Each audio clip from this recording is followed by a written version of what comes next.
मैं doctor Manish Jain, MS ENT, Vardhaman hospital का मैं डायरेक्टर हूँ।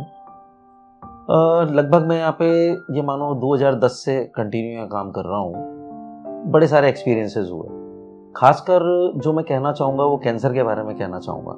मोस्ट कॉमन है, जबकि हम अगर वर्ल्ड वाइड डेटाज देखें तो इंडिया में सबसे ज़्यादा माउथ कैंसर्स पाए जाते हैं बिकॉज ऑफ टोबैको च्यूइंग या कोई भी गंदी हैबिट्स, या हम रूरल पॉपुलेशन में जाते हैं तो ओरल हाइजीन बहुत ही पुअर है उनकी। कोई पेस्ट नहीं कर रहा, कोई दांतों की सफाई नहीं कर रहा, कोई कुछ नहीं कर रहा, और साथ में टोबैको च्यूइंग बहुत बड़ा कारण है। जो मैं शेयर करना चाहता हूँ वो ये है कि लोगों के मुंह में सबसे पहले अल्सर होगा। पहला सिम्टम यही होता है कि मेरे मुंह में अल्सर हो रहे हैं, या कोई पेन हो रहा है, या कोई मुंह से कोई लंबे समय से कोई खून आ रहा है, बट वो बहुत अदरवाइज लेते हैं। पर जब भी वो डरते हैं या उनको लगता है पड़ोस में कोई मर गया या कुछ होता है तो वो हमारे पास पहुंचता है। पहुंचते ही हम सबसे पहले जो फर्स्ट इन्वेस्टिगेशन ऑफ चॉइस है वो यही होती है कि हम उसकी बायोप्सी करें। पर यहाँ मैं कहना चाहूँगा, इतना अविश्वास है, इतनी ज़्यादा दिक्कत है पेशेंट डॉक्टर रिलेशनशिप में, उसको ये लगता है कि शायद हम जांच इसलिए करवा रहे हैं कि वी आर हैविंग सम, कोई मेरा पर्सनल इंटरेस्ट है, कोई पैसों को लेके हो सकता है, या कोई डराने के साथ कोई दवाई बेचना हो सकता है, या पता नहीं क्या क्या, जो भी उनके दिमाग में हो। सबसे पहले वो अवॉइड करता है। मल्टीपल डॉक्टर्स में मिलेगा, मल्टीपल ENTs के पास जाएगा, फिर उसे पता लगेगा नहीं यार शायद बायोप्सी तो बहुत ज़रूरी है।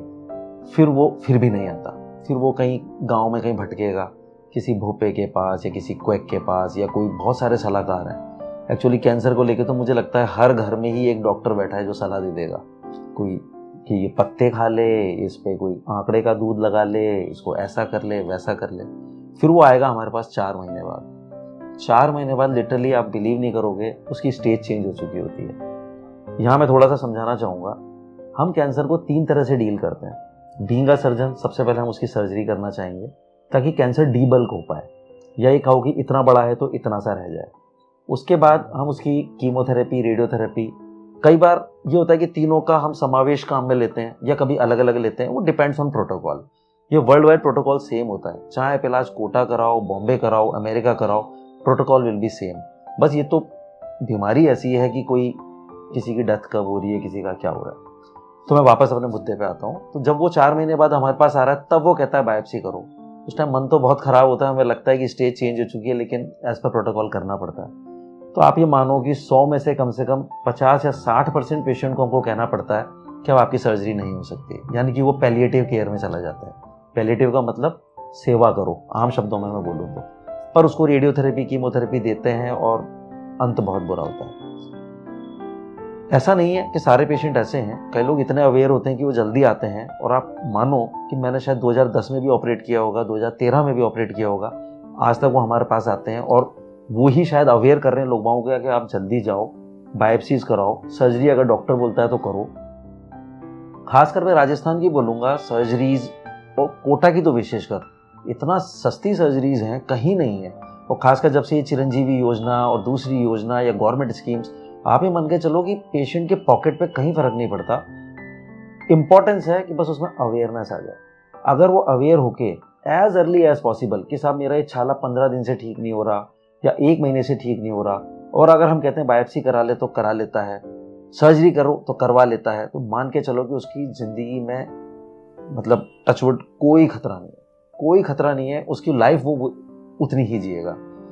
दूसरी चीज़ कहाँ आती है, सपोज वो उसने टाइम पे बायोप्सी भी करा ली, टाइम पे सब चीज़ हो गया, फिर वो कॉस्मेटिक रीजन के चक्कर में अटक जाता है। सब मेरा मुंह तो ऐसा दिखेगा, मेरा वैसा दिखेगा। मैंने कहा भाई अगर तुम नहीं कराओगे तो ज़िंदगी भी तुम्हारी जाएगी।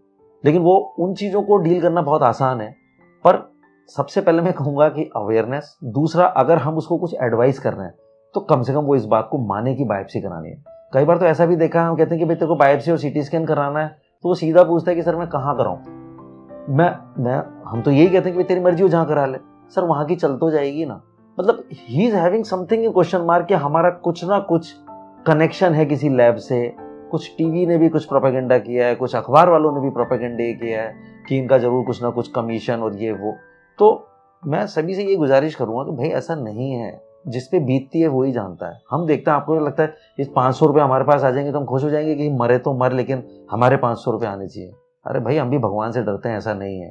तो मैं तो यही चाहूँगा और आप लोगों से भी यही गुजारिश करूँगा कि इस वीडियो के मार्फत आप ये बताओ कि आप विश्वास करो, ऐसा कुछ भी नहीं है, आप जल्दी आओगे, जल्दी ठीक होगा।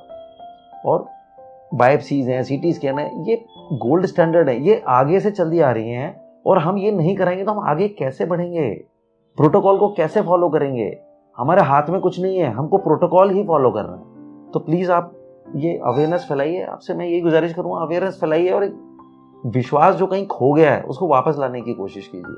कुछ मीडियाज़ की गलती रही होंगी, कुछ हमारी भी गलती रही होंगी, मैं ये नहीं कह रहा, पर मुझे नहीं लगता कि 1-2% हमारे में कुछ होंगे इस तरह से। मैं सारी गलती मीडिया की भी नहीं मानता, पर प्लीज़ प्रोपेगेंडा मत करो, इसके चक्कर में बहुत नुकसान हो रहा है। यही मैं कहना चाहूँगा।